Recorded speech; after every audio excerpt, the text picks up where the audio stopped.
चलिए मेरे प्यारे छात्रों, अभी हम बात करेंगे व्याकरण व्याकरण के आधार। व्याकरण के आधार, तो व्याकरण के 3 आधार होते हैं। 3 आधार में आपको एक आधार है आपका वर्ण विचार। क्या होता है? वर्ण विचार। उसके बाद शब्द विचार और वाक्य विचार। तो आज का टॉपिक हम लोग आ रहा शब्द विचार। ठीक है, शब्द विचार के बारे में बात करेंगे। शब्द विचार मतलब एटिमोलॉजी। तो आज का टॉपिक क्या रहेगा हम लोग का? शब्द विचार के बारे में, यानी शब्द विचार के बारे में हम लोग पढ़ेंगे।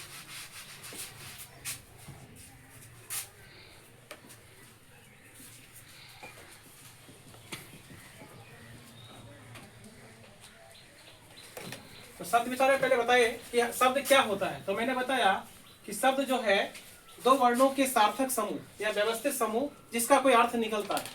यानी 2 वर्णों के सार्थक समूह जिसका कोई अर्थ निकले उसे हम शब्द कहते हैं। ठीक है, फिर मैंने बताया अर्थ की दृष्टि से। अर्थ की दृष्टि से शब्द जो है वो 2 प्रकार के होते हैं। एक का नाम है सार्थक शब्द और एक का नाम है निरर्थक शब्द। तो सार्थक शब्द का मतलब होता है जिसका कुछ अर्थ निकलता है। जिस शब्द का कुछ अर्थ निकले उसे सार्थक शब्द कहते हैं। आप लोग ध्यान से सुनिए। और एक निरर्थक शब्द होता है जिसका कोई अर्थ ना निकले, उसे निरर्थक शब्द कहते हैं। सार्थक शब्द जैसे मैंने बताया कमल और कमल। कमल मतलब एक फूल है। इसी को अगर हम उल्टा पुल्टी करेंगे वर्ण को तो इसका कोई अर्थ नहीं होता है, इसलिए यह निरर्थक शब्द है, यह आपका सार्थक शब्द है। फिर आपको दूसरा पॉइंट बताया गया उत्पत्ति की दृष्टि से।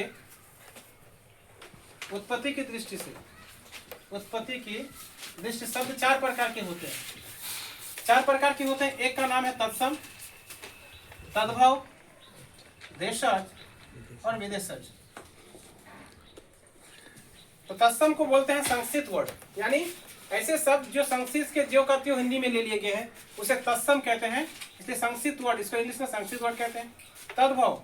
तद्भव का मतलब होता है कि मॉडिफाइड संस्कृत वर्ड, यानी ऐसे शब्द जो संस्कृत शब्दों को हिंदी में रूपांतरित किया गया है, ऐसे शब्द को हम तद्भव कहते हैं। देशज, तो देश की बोलचाल में जो भाषा यूज होता है वो देशज कहलाता है। उसका विदेशज, जो हिंदी में जो शब्द विदेश से आए हैं या विदेश भाषा का आए हैं उसे हम विदेशज, जैसे दर्जी हो गया। तत्सम में आपका जैसे अग्नि हो गया, तत्सम का अग्नि हो गया, अग्नि का आग हो जाता है तो आग आपका तद्भव हो गया। आम्र हो गया, तत्सम शब्द आम हो गया, तद्भव। क्लियर है? आप फिर बताए उसके बाद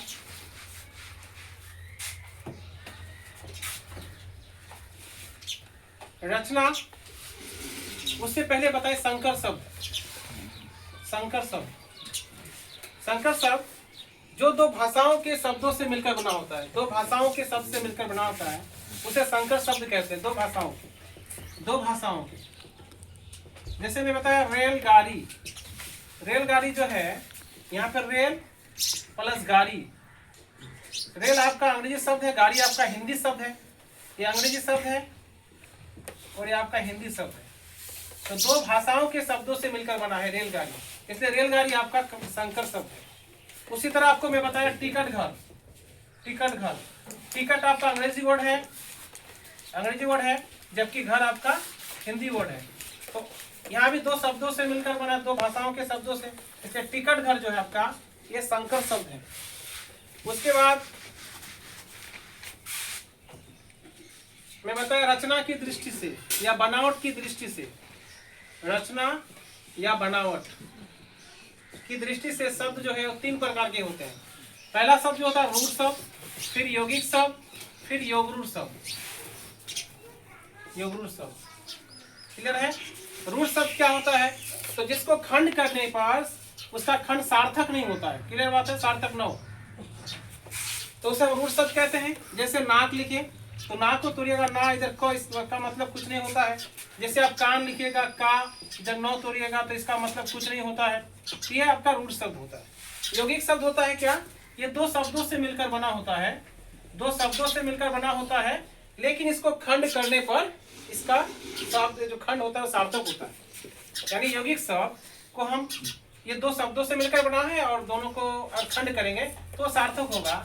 जैसे विद्यालय, तो विद्या हो गया आपका, और आलय, तो विद्या मतलब विद्या ज्ञान, आलय मतलब घर, तो दोनों का अर्थ है सार्थक है, इसलिए यौगिक शब्द हुआ। फिर मैं बताया यौगुण शब्द। यौगुण का मतलब ये तो दो शब्दों से मिलकर बना है, लेकिन ये विशेष अर्थ प्रकट करता है, यानी विशेष अर्थ देता है, इसलिए इसका नाम है यौगुण शब्द। जैसे मैं बताया दशानन, दशानन, दशानन अर्थात रावण को बोलते हैं। तो 10 आनंद, जिसके 10 माथा हो या 10 सिर हो, दशानन कहलाता है। दशानन का मतलब हुआ रावण। उसी तरह मैंने बताया गजानन, गजानन, गजानन, गजा माने हाथी होता है, आनंद मतलब उसका सिर, जिसका सिर हाथी के तरह हो, अर्थात गजानन यानी गणपति, गणेश भगवान को हम बोलते हैं। क्लियर है? यहाँ तक रचना के बनावट के आधार पर हो गया। अब बच्चों लास्ट जो बताए वो रूप परिवर्तन, रूप परिवर्तन, रूप परिवर्तन के आधार पर जो है शब्द दो प्रकार के होते हैं। एक का नाम मैंने बताया विकारी शब्द और एक का बताया अविकारी शब्द। विकारी शब्द और अविकारी शब्द। विकारी शब्द जो होते हैं ये 4 प्रकार के होते हैं। विकारी शब्द भी 4 प्रकार के होते हैं। एक हो गया संज्ञा, एक हो गया आपका सर्वनाम, ये आपका विशेषण, एक आपका क्रिया और इसका है आपका विशेषण। यानी संज्ञा, सर्वनाम, विशेषण, क्रिया, ये 4 जो है विकारी शब्द के प्रकार हैं। विकारी शब्द का मतलब होता है कि जिस शब्द का रूप जो होगा लिंग वचन पुरुष, लिंग वचन पुरुष के अनुसार नहीं बदलते हैं, उसे बोलते हैं विकारी शब्द। ओके, बदलते हैं, सॉरी बदलते हैं। विकारी शब्द का मतलब होता है कि जिस शब्द का रूप जो होता है लिंग, वचन और पुरुष के अनुसार उसका रूप बदलते हैं, उसे विकारी शब्द कहते हैं। इसका अपोजिट आपका अविकारी। ऐसे शब्द जिसका रूप लिंग, वचन, पुरुष के अनुसार वो उसका नहीं बदलते हैं, ऐसे शब्द। जैसे सबसे पहले अविकारी शब्द भी 4 प्रकार के होते हैं। संज्ञा, सर्वनाम, विशेषण, क्रिया। यहाँ होगा क्रिया विशेषण, क्रिया विशेषण, संबंध बोधक, समुच्चय बोधक और विस्मयादि बोधक, विस्मयादि बोधक।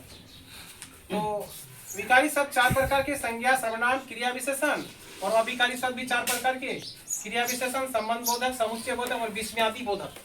क्लियर है? विकारी शब्द में जो शब्द होंगे उसका जो रूप होगा लिंग, वचन, पुरुष के अनुसार बदलते हैं, जबकि अविकारी शब्द में उसका अपोजिट है, जो इसका ऐसे शब्द जिसका रूप लिंग, वचन, पुरुष के अनुसार नहीं बदलते हैं। इसमें आपका प्रतिदिन, यहाँ, वहाँ, लेकिन, एज एग्जाम्पल के अगर चले हम अविकारी शब्द का, अविकारी शब्द का तुम यहाँ क्या करते हो, तुम यहाँ क्या करते हो, वह, या मैं राम यहाँ क्या करता है, राम यहाँ क्या करता है।